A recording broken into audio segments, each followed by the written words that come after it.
The 1st Infantry Division, Philippine Army, also known as Tabak Division, after years on various areas in the country, opened its present headquarters on 4 December 1989 at stationed in Camp Major Cesar L. Sangan in Barangay Pulaken, Labangan, Zamboanga del Sur. After its stint in Jolo, Sulo, it was redeployed in mainland Zamboanga Peninsula and Lanao provinces, in other terms, Zampelan, to combat the communist and Islamic rebel fighters and to counter terrorism in Mindanao.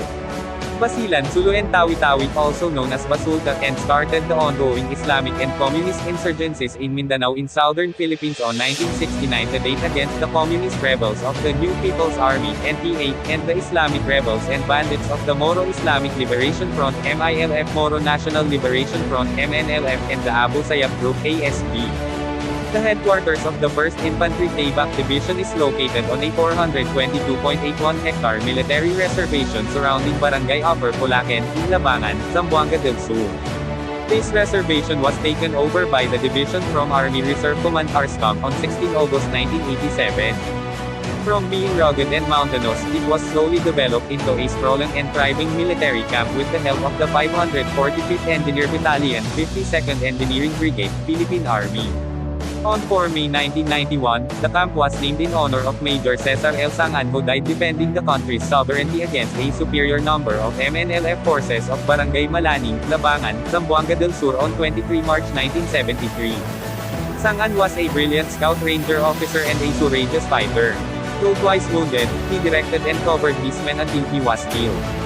This heroism earned him the award of the Distinguished Conduct Star posthumous from the Armed Forces of the Philippines.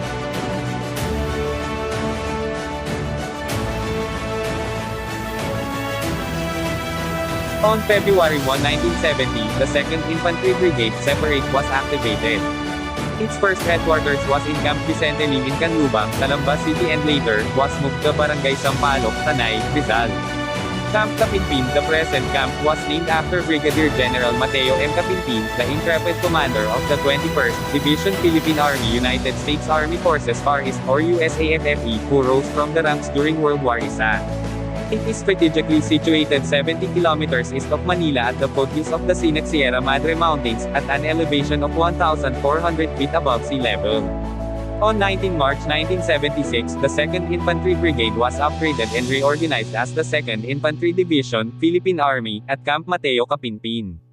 Since the reorganization, 25 successive commanders have already led the 2nd Infantry Division. This expansion from a brigade to a full division became necessary as brigade troops were assigned to combat the communist rebels and local criminal element operations in southern Luzon and beyond. These combat engagements were carried out over multiple regions and provinces, including the 2 regions of Calabarzon and Mimaropa, and the 9 major provinces of Rizal, Cavite, Laguna, Batangas, Quezon, Occidental Mindoro, Oriental Mindoro, Marinduque and Palawan. The ongoing communist insurgencies in the Philippines began in 1969 with the communist rebel fighters of the New People's Army, NPA, and worsened to include the Communist Party of the Philippines, CPP, the National Democratic Front of the Philippines, NDFP, and other local criminal elements. Battling these destructive elements, with both military and criminal aspects, harkens back to the constabulary roots of the 2nd Division. In August 2016, President Rodrigo Duterte pulled out the 68th and 74th Infantry Battalion from southern Luzon and reassigned them to Basilan in order to aid against the Abu Sayyaf Group. The pullout of the 74th Infantry Battalion left the province of Marinduque without a regular military contingent, leaving only the Citizen Armed Force Geographical Unit CAPGO of the 59th Infantry Battalion to secure the province.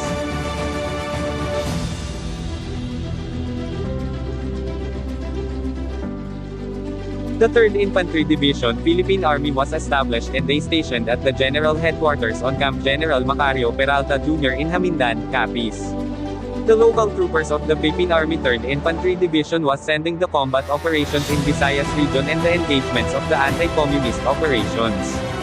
The local government soldiers and officers of the Philippine Army 3rd Infantry Division was sending the combat operations in the Visayas region from the main battles and invasion commands and helping the PACO militia groups and the supporting of the Philippine National Police, and they fought against the communist rebel fighters of the New People's Army and they some local element criminals. During the World War II under the Japanese occupation, the 3rd Infantry Division, Philippine Commonwealth Army was re-established on 1942 at the Military General Headquarters and military camps and garrison in Central Luzon was assigned to combat the armed forces of the Japanese Imperial Military Insurgency in Central Luzon. Before the liberation of the Philippines and started the fall of engagements of the anti-Japanese Imperial military operations in Central Luzon from calendar year 1945 included the provinces of Bataan, Bulacan, Northern Tayabas, Arnao, Aurora and Quezon Nueva Ecija, Pampanga, Tarlac and Zambales. The helping local barrios recognized guerrilla units, the Hukbalahap Communist guerrillas, led by Supremo Luis Terek, and U.S. liberating troops by defeated and fought against from the Japanese Imperial forces.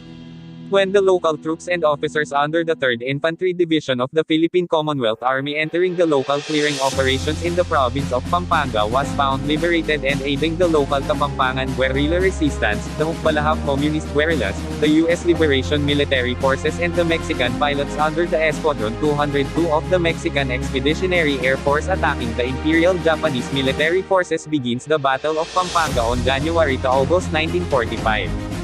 Started the liberation of Tarlac on January to August 1945. Local troops and officers under the 3rd Infantry Division of the Philippine Commonwealth Army recaptured and liberated the province of Tarlac and helping the local barrios recognize guerrilla units, the Hukbalahap Communist guerrillas and the American Liberation Military Forces the attacking Japanese troops. Begins the Allied raid at Capas on 1945. Local Filipino soldiers and military officers under the Philippine Commonwealth Army 3rd Infantry Division was the raid sieges and invaded the entering of the Japanese internment camps at Camp O'Donnell in Capas, Tarlac, and they supporting the aided of the local guerrilla groups under the Arangay Command and the U.S. military forces against the Japanese Imperial forces. The combined Filipino and American troops freed over hundreds of thousands of Filipino and American prisoners of war or POWs of Bataan left march at the Camp O'Donnell after the raid and siege in Capas.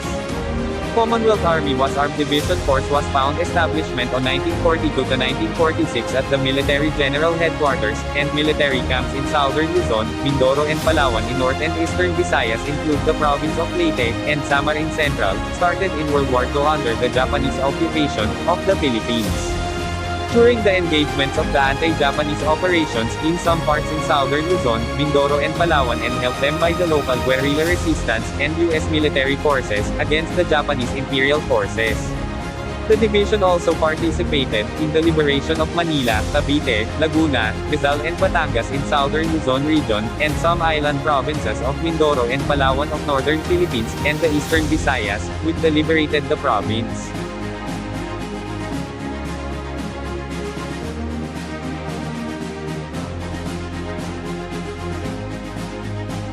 The 4th Infantry Division, Philippine Commonwealth Army during the battle for the liberation of Manila on February 3 to March 3, 1945 between the Imperial Japanese forces and the combined American and Philippine Commonwealth troops.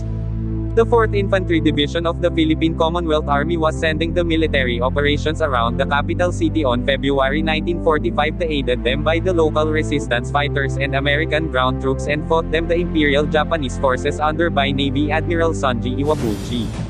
Include the Battle of Intramuros on February 23 to February 26, 1945. The 4th Infantry Division, Philippine Army during the post-war era, on January 15, 1946 right after the World War II, upon the re-establishment of the Commonwealth government, all military districts were converted to military areas. Pursuant to Section 1 General Orders No. 46 of Headquarters Armed Forces of the Philippines dated January 8, 1946. The 1st and 2nd military areas was in Luzon, while 3rd military area in the Visayas, and the 4th military area in Mindanao. The remaining forces of the 10th military districts were absorbed the Military Police Command MPC based at Camp Overton, Iligan.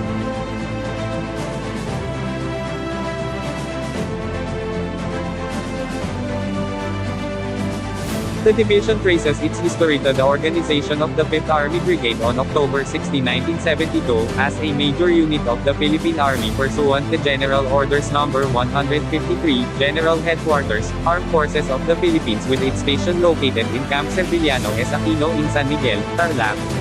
Brigadier General Miguel M. Villamor was appointed as the commanding general and the unit's territorial jurisdiction covered Zambales, Bataan, Bulacan, Pampanga, and portion of Quezon north of Umiray River. On March 29, 1976, Colonel Benjamin G. Santos took charge of the brigade. On May 11, 1981, the 5th Army Brigade Separate was elevated and became known as the 5th Infantry Division pursuant to General Orders No. 365, General Headquarters, Armed Forces of the Philippines to address the growing threat of the local communist movement. The 5th Infantry Division became distinguished as it spearheaded several campaigns against the local communist movement starting from the renowned Marag Valley in Cagayan, which was their sanctuary where the headquarters of the Far North Luzon Regional Party Committee of the Northern Luzon Commission was discovered. It was also the training base of the communist forces coming from other NPA units. Marag Valley is a vast forest land extending from the foot of Mount Sion Sandiri in Luna, Apayao to the Malababy Valley in Pamplona, Cagayan. Most of the land area is thickly forested which gives an impression of virginity, and settlements are found along the mighty Marag River. From 1990 to 1993, massive operations were launched to restore peace and order situation in the area and continued operations were pursued in the areas of Pacolsin and Dungan Complex in the same province, the Mabigapogin Complex in Isabela. The campaign called for the proper orchestration and synchronization of efforts of the army with various sector organizations and the local government. In effect, the masses started to withdraw their support from the local communist movement while several members gave up and or surrendered to the government renouncing the bloody communist struggle. Support in urban areas fell and by 1991 they nearly had some 18,000 available. The army with the full support of various sector organizations and the local government units pressed on with the momentum to put an end to the insurgency. In an act of desperation, the communists became suspicious of its members and began a massive internal purge of the movement that killed thousands of partisans and members on accusations of being deep penetration.